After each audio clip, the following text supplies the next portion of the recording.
Father, I thank you for this morning. I thank you for the sunshine.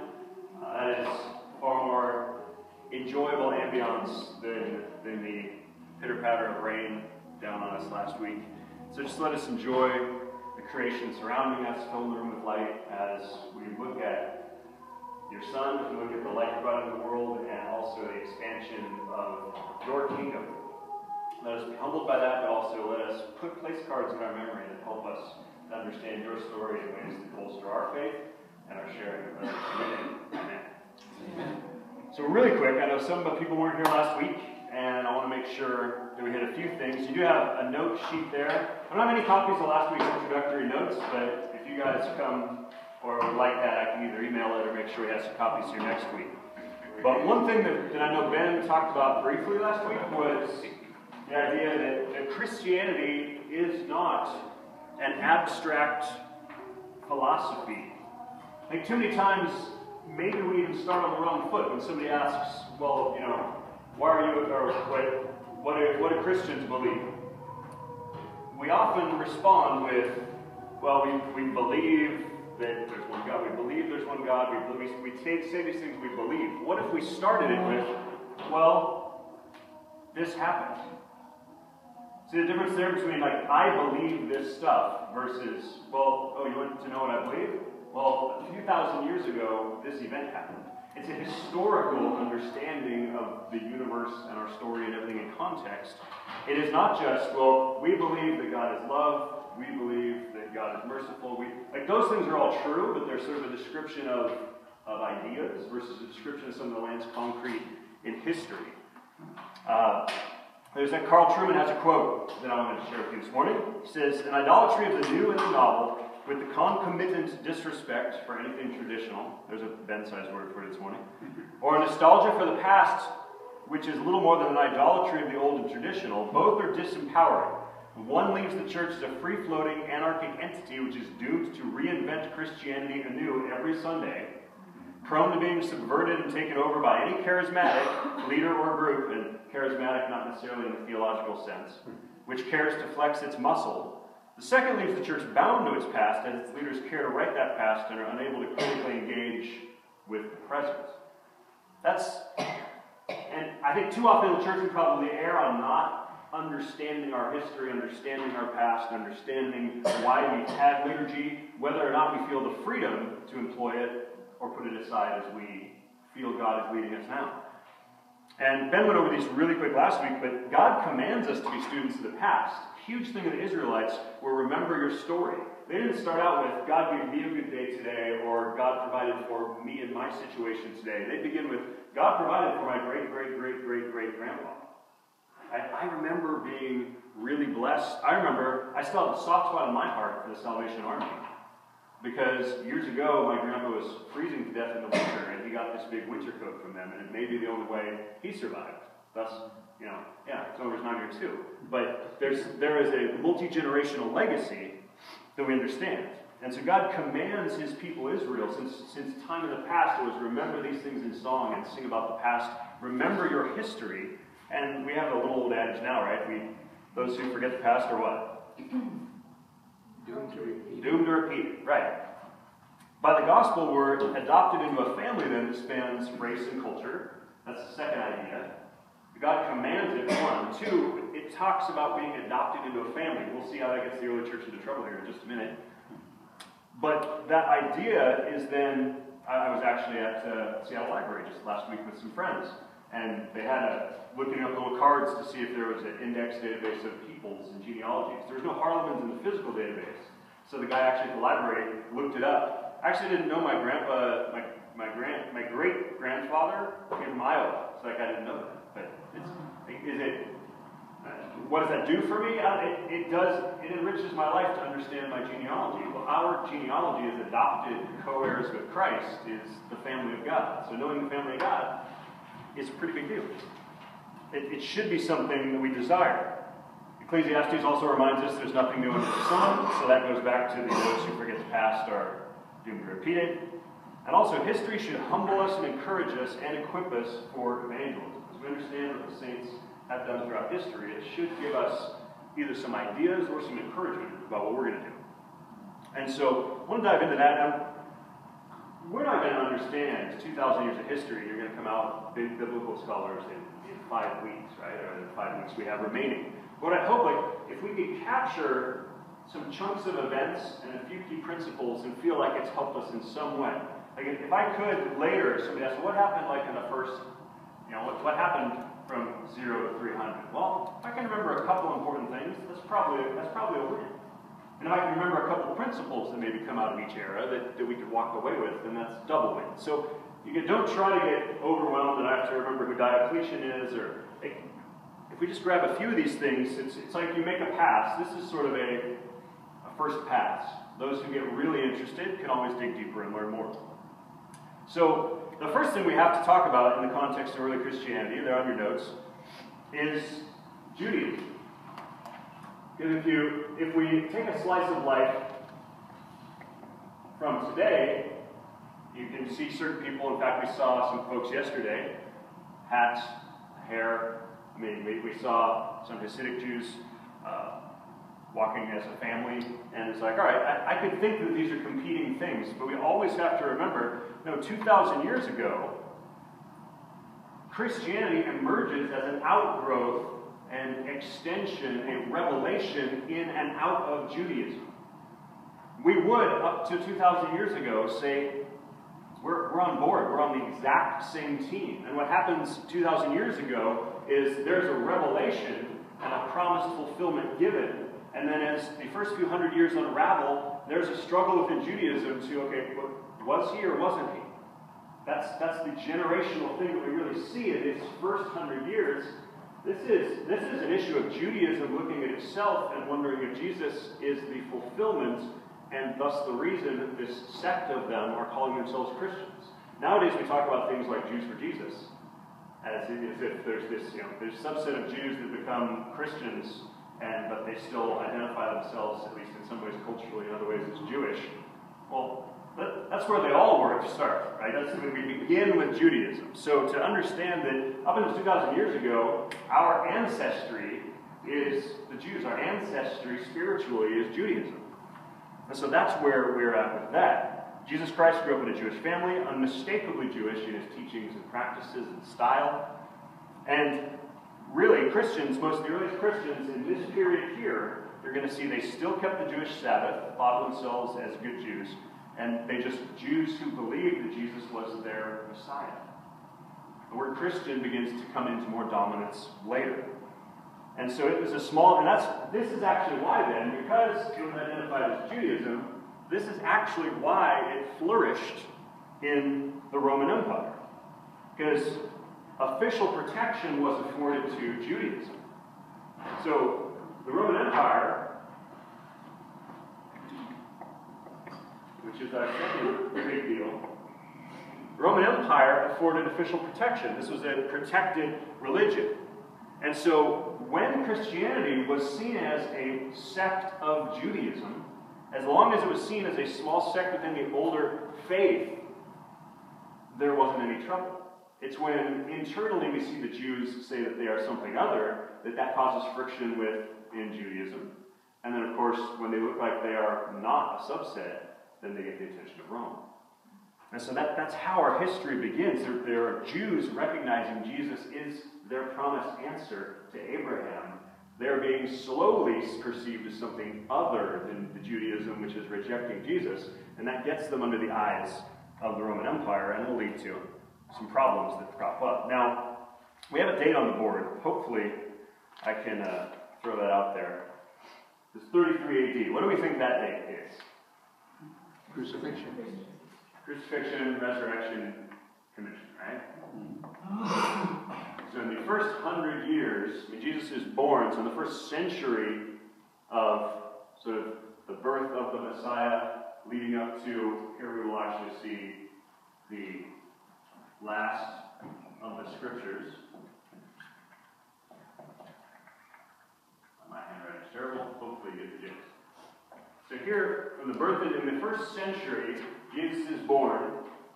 I didn't put that on the board. I figured we'd just take that as a given. And here, as the century closes, the book of Revelation is written. So we have Scripture pretty much closed within the first century. So as we understand even the writing of the New Testament, the books that then with the Old Testament books are considered canon, all of that is a full thing here. Here we have crucifixion, resurrection, and commission. He gives the Great Commission. So really, we have the scriptures being written, and we have the beginning growth of the church, all within the first century. So we go from Jesus' commission in 33 to John's finished work somewhere between 95. We see John sent to, what's the island's name? Patmos. Thank you. So John is sent to Patmos. He writes and writes down Revelation there, and we have the scriptures closing out. So that begins to give us, okay, so within the first century, I've got an idea. Like the scriptures get done. John writes the last one right in that last decade. Jesus commissions. Now, he has some other dates in here. Let me also mention here, Jesus was born into a land not ruled by the Jews, ruled by the Roman Empire. During the first and second centuries, the Roman emperors extended their rule. They actually, if you can picture in your mind a vague idea of a map, you close your eyes if you want.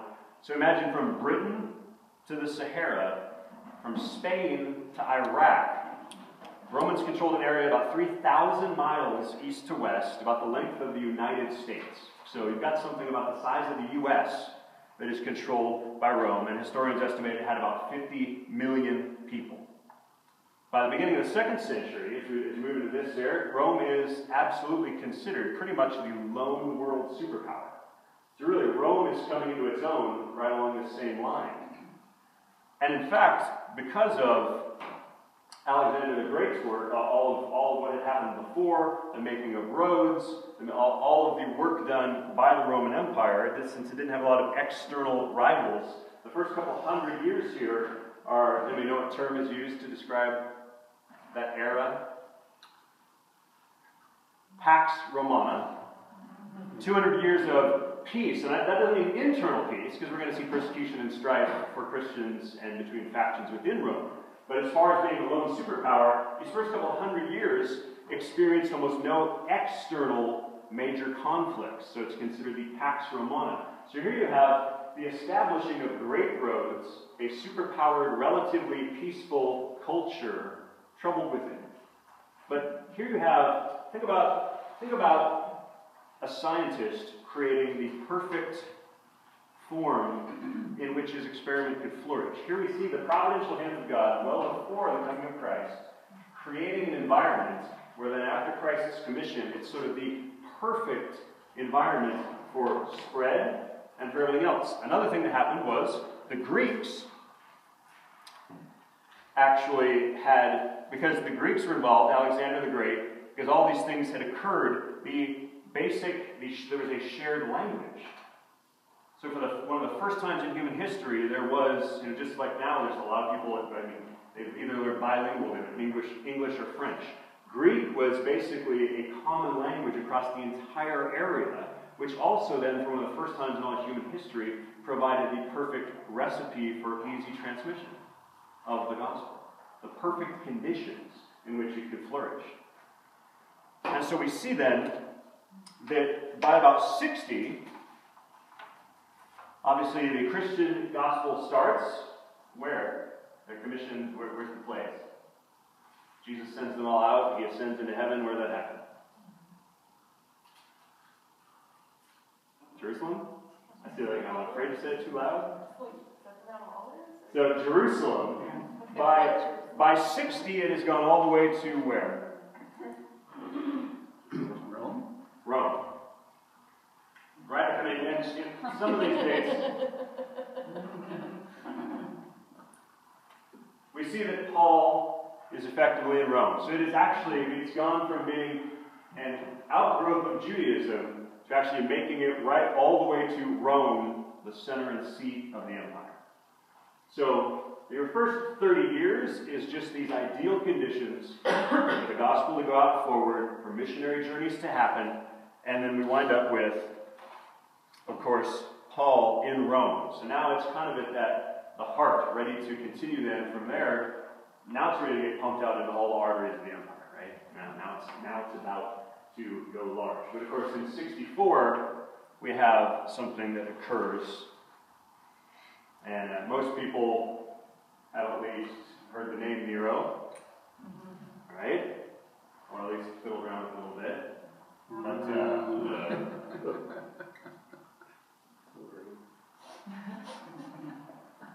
Nero starts burning Christians, probably, as your notes do say, most likely. You actually have a list of Roman persecutions that begin. Paul, imprisoned under Nero, most likely beheaded right there in Rome. And so you actually begin to see then, there's a recognition by Rome that potentially there's a problem. They had let dally a whole bunch of mystery religions. In fact, oftentimes something what makes, here's something very unique, something very specific that Jesus says to Pilate before he goes to the cross, is that his kingdom is of what world? Not this one. The empire of Rome, their official state religion, they actually worship an evolving pantheon of deities. In fact, when they would conquer, they would often incorporate in the deities. And so that actually then allowed, think of how that actually, in many ways, right, well, no, they're part of the pantheon. It's giving a sense of acknowledgement to the gods of the area that you're conquering. You're somewhat incorporating them. What does it also mean about those gods? They're gods of the empire. We have gods subservient to state, right? If we can just keep incorporating them in, and they're all good. We acknowledge them all. They're all part of our state religion. You need to do certain things. This is why then they let dally a lot of what they would refer to as mystery religions. And once Christianity was identified as not part of Judaism, it's like, well, maybe we can tolerate it. It's one of these weird new mystery religions. Maybe we can incorporate it in. But there was just too much difference. Too much difference with the fact that it's like, no, there's one. There are no other. I can't worship all of the state's gods or do the state's rituals. So now they're not able to participate in Roman state practice. Now they're out of line with the empire. Now they're getting in trouble. And so we see this from the 60s. Here we have Paul in Rome. Despite the persecutions we'll talk about in a second. From here to about 150, we actually see that the gospel spreads quite a bit. Every Roman province in the eastern part of the Mediterranean, all across North Africa, even reaching into modern-day France, also into India, perhaps as far south as Ethiopia. Tertullian, which I'm going to put over here, you begin to hear quotes. You'll hear him quoted on Sunday in sermons by folks. You'll hear his writings mentioned or quotes from him. Here he exists right around in this period of time. We have Tertullian. He says, we have filled all that belongs to you, the cities, the fortresses, the free towns, the very camps, the palace, the senate, the forum. We leave empty only the pagan temples.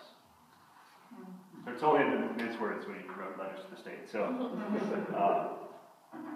most early Christians in this growing season, actually most early Christians lived in the urban areas, and most were middle class, although there was help for the poor going on.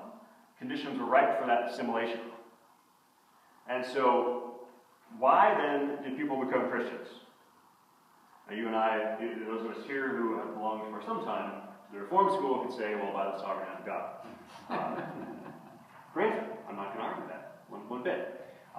But he also uses human means. We've already discussed how there's some pretty intriguing environmental, government, and even cultural development conditions that allowed for right spread. But Christians were admired for their kindness, for their hospitality, for their generosity. Like I said, you actually had a lot of middle-class converts who then were expressing charity to those in need. And even though they were middle class, and then some would be called untouchable, or in that day in various forms and phrases, they valued all persons equally, modeled a community that broke down social barriers. So again, you had rich people like Aquila and Priscilla hanging out with destitute and impoverished peoples. They not only value people in general, they value individuals. They didn't just value the idea of people, also really people. And they also promised the power of good over evil, deliverance from death and eternal life. This was actually, as they faced persecution, this is why they were able to be bold in the face of death, because they're not concentrated on earthly things.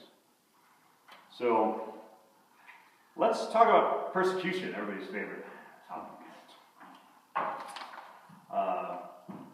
This growth, first 300 years of history, there's a lot of persecution. But I want to take away a little bit of myth of that, and maybe I want to give you guys some good equipping, but also make sure maybe we demystify a little bit of it. Because something that we often say is, and we even say it today, well, actually, the reason we're so stagnant is because we don't have any persecution. In countries where there's persecution, the gospel is flourishing. That both is and isn't true. That doesn't justify or in any way explain our stagnance, nor does it necessarily mean a carte blanche to every time there's persecution, the gospel flourishes. And I'll get to show you that as we look at the first few hundred years. Now, I mentioned 64, tremendous fire breaks out. People are all upset about the fire and the destruction and the damage and the property loss. And so to kill rumors, Nero charged and tortured some people hated for their practices, the group properly called Christians. Founder of this sect, Christus, had been put to death by the governor of Judea, Pontius Pilate, when Tiberius was emperor. That's a man Tacitus writing. He says, first, those who confessed to being Christians were arrested. On the basis of their testimony, a great number were condemned. Also, not so much for the fire itself as for their hatred of humankind. So here I have it flourishing because some people are finding that Christians are extraordinarily charitable and actually reach across social and cultural barriers. And then you have other people who understand that they have a hatred for humankind. Anybody want to speculate why that might be? Steven? I'm seeing a lot of parallels between the U.S. and Rome here.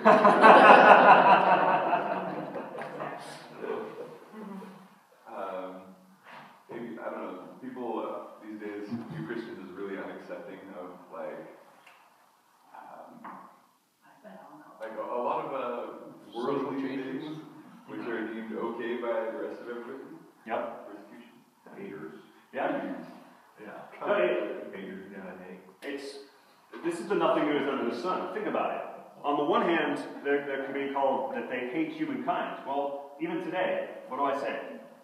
All have sinned and fall short of the glory of God. And apart from the grace of Christ, what do we deserve? We are a people that deserve eternal fire. Well, that sounds like I got some hatred for humankind. Then you blink, and I'm providing food and shelter for a poor person in need. This is dichotomous. So this is dichotomous and culturally confusing for people looking at Christianity 2,000 years ago as it is right now in the United States of America. There's nothing new under the sun. But Romans also perceive, here's a curious one. Romans perceived Christians as atheists and anarchists for their refusal to worship the pagan deities or the emperor. They weren't following state religion, so they're godless. We were the godless heathens, according to the understanding of Rome. Also, anytime a natural disaster occurred, who did they blame? Anytime, it's those godless heathens in our country. God's punishing us because of those Christians.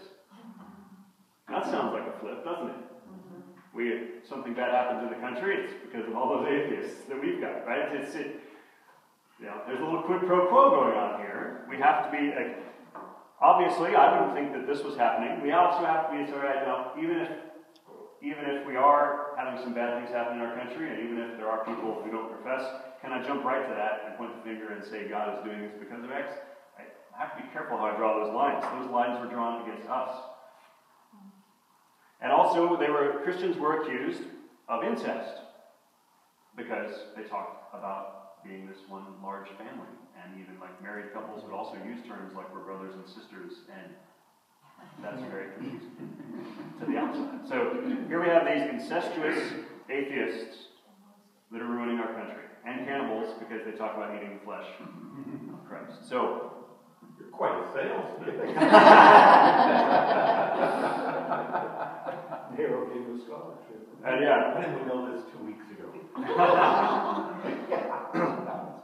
So the church folks who originally put this study together that Ben has helped appropriate, from the very beginning, Christian belief and practice shaped the larger culture. Should be any different when we say things today?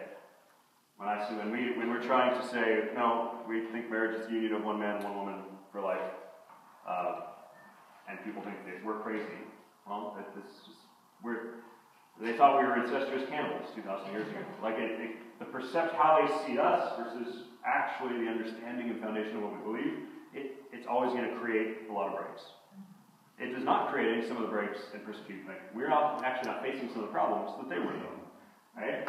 In AD 70, a very pivotal event happens, and remember I talked about up until this point and lingering decades after, this really is Judaism figuring out which way it's going to go. Is Judaism recognizing that Christ is God's promised fulfillment to Abraham? Or is there going to be a schism? Is there going to be a split between these people calling themselves Christians and Jews who are going to reject that? What happens right here? Anybody? The destruction of the temple. The temple gets destroyed because of some insurrection. There's insurrection, there's pushback. I can't belabor the whole story in light of this. But the Jewish temple is destroyed. Jesus tells the woman at the well there's going to be a time when people don't worship on the mountain she's talking about or at the temple in Jerusalem. There's prophecy that the temple will be destroyed and then the Messiah will come. They'll no longer worship there. So this is one of the strongest things that actually when people are ministering or bringing and missionally engaging Jewish peoples, talking about, the temple, Messiah had to come before here because your temple is destroyed. The temple is destroyed. There's a pivotal event that actually fits some of your prophecies. And so then who was the Messiah? Well, it was Christ. And this is really where then you begin to see the two camps diverge, right? This is where you begin to see it. So, now this is no longer a debate, was he or wasn't he? All right, we really are going to take our line. It's either going to be so firmly opposed to Jesus being the Messiah that we're going to ignore some pretty pivotal changes to our way of worship. We're going to create alternate forms.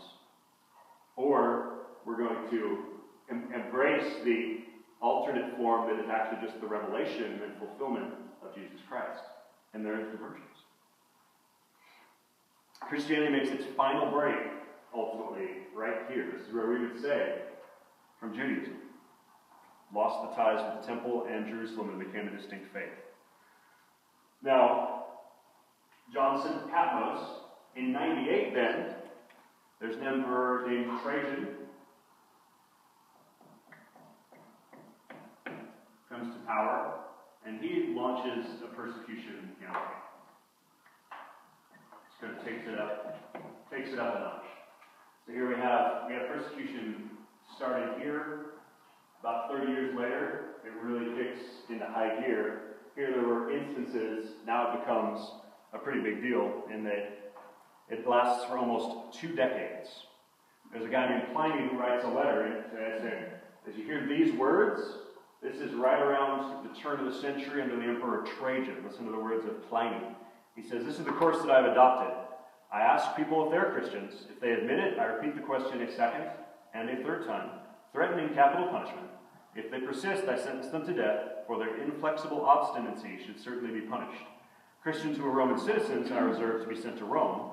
I discharge those who are willing to curse Christ, a thing which, it is said, genuine Christians cannot be persuaded to do. Some professing Christians actually did renounce Christ at that point, and the church would suffer for centuries over questions about how to treat apostates. This is where then, right, after the first 100 years, it's like, well, people are actually rejecting. What if they reject or curse Christ, and then later say, no, I want back on the team? How do I deal with that as a people in a community, as a church? We still deal with that today within different denominations. So, this actually occurs. So here we have a lot of persecution happening. You'll notice some persecution occurs here. It actually, I'm just going to grab one of my other pens here. So persecution really takes it. We see one of these really large persecution seasons from about 98 to about 125. The scriptures are closed. So we've got a couple decades of heavy persecution. What actually we see then is, we actually see then from about 125 to 161, actually have relative peace. And every era has its persecutions, but as far as being actively campaigning against, here we actually have a couple decades here. Here we have almost 40 years of relative peaceful coexistence. A man named Marcus Aurelius comes in 161.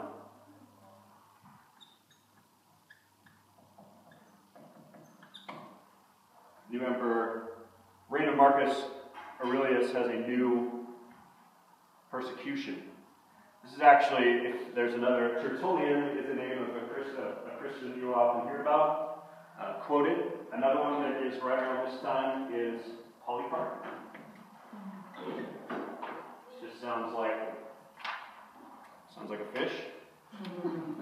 That's probably mean to my brother. Especially since I'm about to talk about that he's killed. But so here we have growth, some pretty heavy persecution. We're now moving into the beginning. 125 were marked by a couple of decades in the new century of persecution, but then 40 years of relative peace. And Marcus Aurelius comes in. Actually,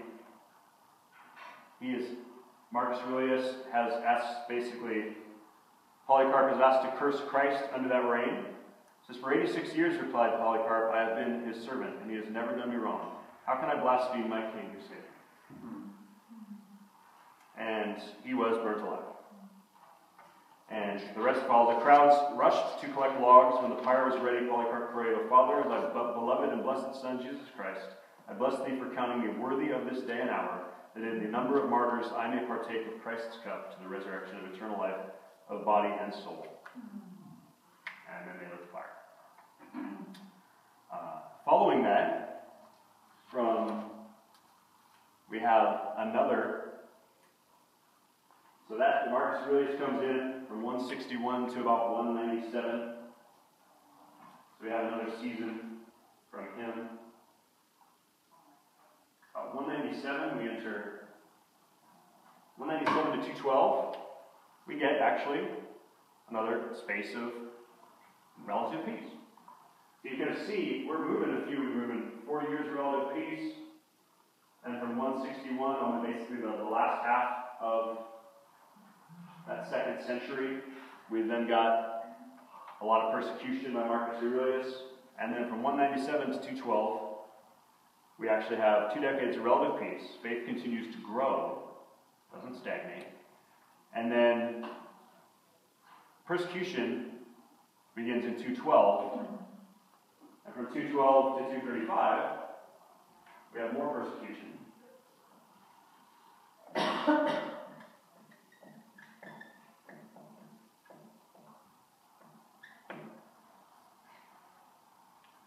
We have a bunch of different, so let's see. For the sake of time, let's skip ahead here. I want you guys to see that we go several decades. It really flip-flops. For the first 300 years, there are these decades of peace, decades of active persecution, decades of peace, decades of active persecution.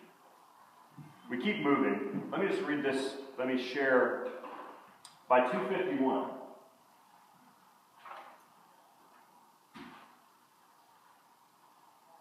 and this is under persecution.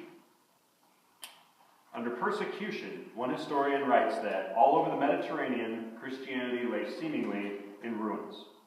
This should caution us against romanticizing persecution or thinking that it always only strengthens and grows the church. Under Decius, persecution almost succeeded in destroying the church.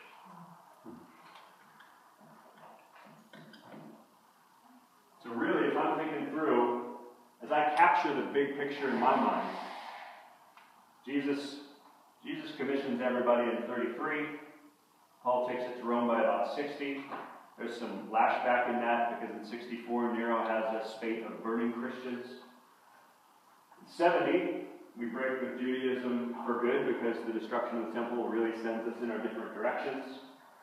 The end of that first century, the scriptures are closed. John writes Revelation. We move then into a sequence where we go every 20 to 40 years, peace, persecution, mean emperor, softer emperor, mean emperor, softer emperor, until about 250, where actually during the season of persecution versus the season where it could flourish unhindered, it has almost been destroyed. Almost, because we have a sovereign God. Meaning it's going to now wait. We get a few years. Now here's where, unfortunately, between 250 and 260, it really doesn't change much. So there's a couple years where persecution kind of abates. But then there's a man, the Emperor Valerian comes in. Just keep naming the name. I'll name all the baddies apparently today. Valerian comes in 257, tries to stamp out the church, but then he gets taken prisoner by the Persians. So here's one of those regions of God where the Persians come in, they nab Valerian, and his successor son, from 260 to about, here we actually have, let's draw some lines again here, from 260 to about 303, the Persians capture the emperor, and his son, he's kind of like, live and let live. There's 40 years of peace. And 40 years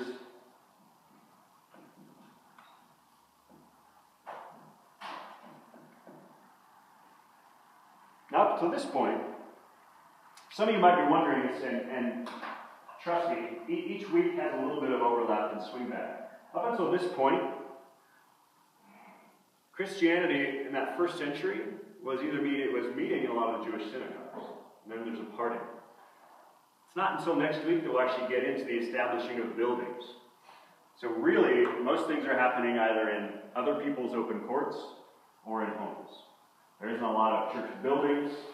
Practices are being read. We'll get into how like practices of the church, why many service things look the same across generations of the church. Those practices we'll get into next week. But really, it really took about 300 years before those things begin to solidify and emerge. There's a lot of different things going on, but because of, you establish something for 10 years and then it's all broken up because you're in persecution, you're hiding it, it's in back rooms in the home, it's in secret rooms, or right, things are happening in a variety of different ways. We don't actually get to, there isn't a lot of established rhythms. There are rhythms being established. So, the one thing I want you guys to take away from this is we often think of, boy, that early church was persecuted. There were a lot of martyrs. But also we're talking about 3 centuries, and there were full decades, and even spans of full 40 years. At that point, oftentimes that's somebody's full lifespan. At this point in history, people are living long, but also the average life expectancy, that's a full generation. That's a child being born and growing up to 40, and basically having a whole life look and feel probably more like what we've got. So, and we also see that sometimes it flourished in the peaceful span. Sometimes massive expansion happened because of the ways and thoroughfares of Rome. And sometimes it did flourish under persecution, but other seasons the persecution made it suffer. And so as I take that into today, I shouldn't romanticize what's happening in China right now. And I also shouldn't declare that it is just simply I can't necessarily assign the blame. God does, sometimes He will choose a season of persecution to rapidly expand His church. Sometimes He will choose a season of relative calm to be the perfect ground for people to start out with new initiatives. So something that I've even learned that has differed my understanding of the early church just in studying up for this.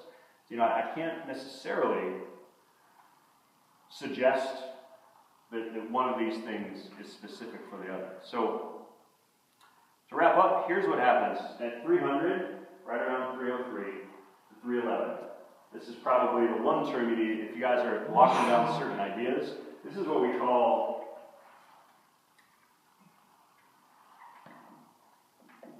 the Great persecution. Actually, right.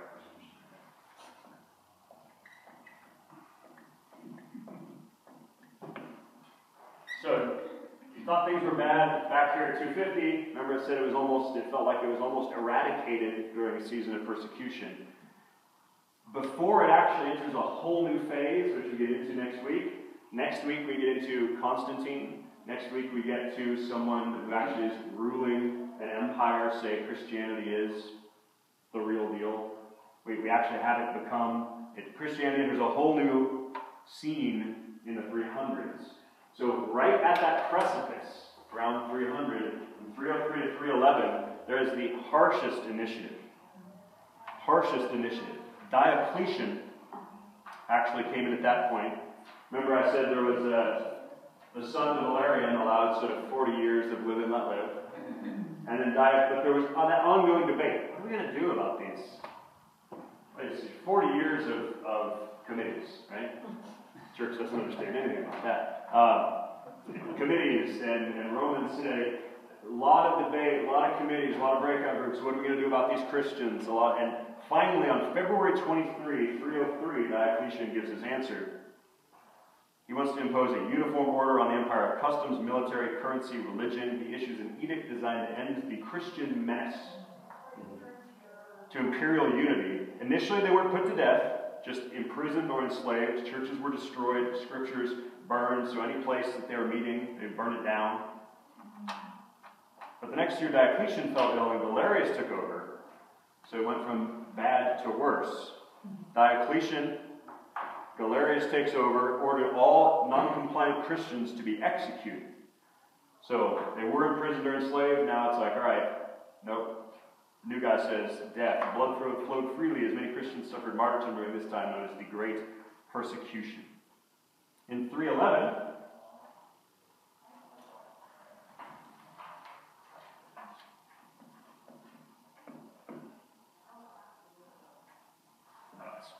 he recants. He admits failure to extinguish Christianity. I'll spell that right, Galerius. Galerius admits, I can't do this. He admits failure. Too many Christians refused to obey him and remain faithful. He issued an edict saying, let the Christians once more exist and rebuild, pray to their God for our well-being, for that of the state and for themselves. More importantly, Christians, by their persistence, their good works, and love in sheer numbers, have grown to be tolerated by the masses throughout the Roman Empire. So apparently there were people in the Roman Empire saying, the answer is tolerance. And Galerius recants. So in the first 3 centuries, the church survived this ping-pong of peace and persecution. Extreme peace, persecution, spreading out across those 3,000 miles and even trickles beyond the edges of the Roman Empire. And so, as we'll get into next week, the question is, now it gets acceptance. And can it survive that? So, we're at 9:20, so I hope you guys, you have some of your dates on the notes there. And anything else that you guys have questions about, we can hopefully explore in fellowship time with one another. At this point, we should probably go join our brothers in prayer. So I'll say a quick word here, and we can dive across the way and join our fellows. God, we thank you for just a cursory understanding of our legacy.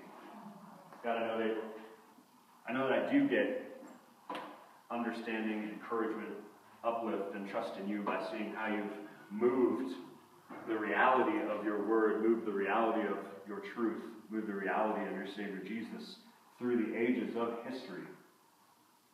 And God, that I do have brothers and sisters I have never known. That there are men like Tertullian and Polycarp and others that if I truly believe what I say I believe, I may have conversations with these men and women someday who were either burned for their faith or like some of us in the relative seasons of peace, we're just able to craft and create spaces and places of worship where you could be preached and believers could be equipped. And so help us to grab onto that. Help us to understand a multi-generational legacy of faith. Help us not to live so much in the now or what's next that we forget where we have come from, and that it helps us look forward. And God, let us not be so quick to judge our culture as if they are so misunderstanding in a way that nobody's experienced before. I mean, we see that Christians have been on the flip side of some of these understandings. We see we've actually, as we move through church history, have been the perpetrators of some false understandings. Increase our patience, because you've been patient to move with us through thousands of years, not just the 20 or 30 or 40 or 50 or whatever those of us in the room here have. And you have been so patient with your children for generations and generations. Help us to be patient with those who are destined to be your children, that just don't know it yet around us, and those that you also have around us to endure. And let that fortify us for the road ahead in your name.